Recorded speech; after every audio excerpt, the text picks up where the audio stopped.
Guys, welcome to ரானராக்ஸ். இன்றைக்கி நம்ம ராமேஸ்வரத்தில் ஒரு கடையை எக்ஸ்ப்ளோர் பண்ண தான் வந்திருக்கோம். ஸோ இந்த கடையில் வந்து 2 சங்கு இருக்கும். இடம்புரி சங்கு அப்புறம் வலம்புரி சங்கு. இதான் இடம்புரி சங்கு. இது வந்து 1200 சொல்லுவாங்க. இதில் வந்து குட்டி சைஸும் இருக்குது. ஸோ இதுதான் அதோட குட்டி சைஸ். இதை விட இன்னும் கொஞ்சம் குட்டி சைஸும் இருக்குது. பார்த்தீங்கன்னா இதான் வந்து அதோட குட்டி சைஸ். இப்போ வந்து நான் காமிக்க போகிறேன் வலம்புரி சங்கு. இது வந்து 800. இது கொஞ்சம் லார்ஜ். இதுக்கு அடுத்து பார்த்தீங்கன்னா 600ல் வந்துடும். இதான் வந்து 600. இதுக்கு அடுத்து 400. இருங்க காமிக்கிறேன். இதான் 400.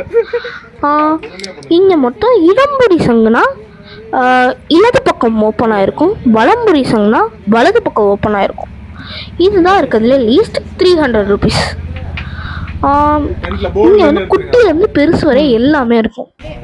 அண்ட் மேலே பார்த்தீங்கன்னா கொஞ்சம் டெக்கரேஷன்ஸ் மாதிரி இருக்கும். இங்கே பார்த்தீங்கன்னா கொஞ்சம் பாலிஷ் பண்ணது மாதிரி இருக்கும், அந்த பாலிஷ்டு. ஓகே, கீழே வந்து வலம்புரி சங்கு ஒரிஜினல் இருக்கும். கீழே வந்து இடம்புரி சங்கு அப்புறமா 2 ரோலையுமே அதான் இருக்கும். உங்களுக்கு பார்த்தாலே தெரியும். எனக்கு செகண்ட் ரோ காமிக்கிறேன். இதுவோ தான். இது கீழே பார்த்தீங்கன்னா 1200 ரேஞ்சில் வந்து சங்கெல்லாம் இருக்கும். அது கீழே வந்து கொஞ்சம் ஸ்டோர் பண்ணி வச்சுருப்பாங்க. இந்த கடையை நீங்கள் டோட்டலாக பார்த்தாலே வந்து கொஞ்சம் ஆர்ட் ஒர்க்ஸ் நடந்த மாதிரி இருக்கும். நான் இப்போ அண்ணா வந்து ஒரு சங்கு ஊத சொல்கிறேன், நீங்கள் வேணால் கேளுங்க. இது 1200 ருபீஸ் சங்கு. ஓகே, இதான் இப்போ ஊதுறான்.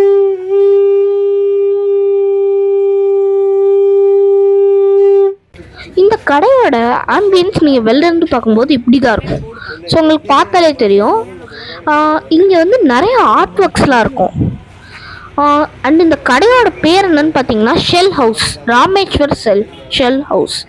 ஸோ இங்கே வந்து நிறைய சங்கு அப்புறமா ஆர்ட் ஒர்க்ஸ் நடந்து ஏதாவது பொருள்லாம் விற்பாங்க. ஓகே, இது வந்து நீங்கள் கூகுளில் போட்டு பார்த்தா கூட ஷெல் ஹவுஸ்னு வரும். இந்த கடையை வந்து யார் வச்சு நடத்துகிறாங்கன்னு பார்த்தீங்கன்னா கோபி கிருஷ்ணா அப்படின்னு ஒரு அண்ணா தான். ஸோ அங்கே வந்து பேசிகிட்டு இருக்காங்க பாருங்கள், அவங்க தான். இவங்க தான் கோபி கிருஷ்ணா.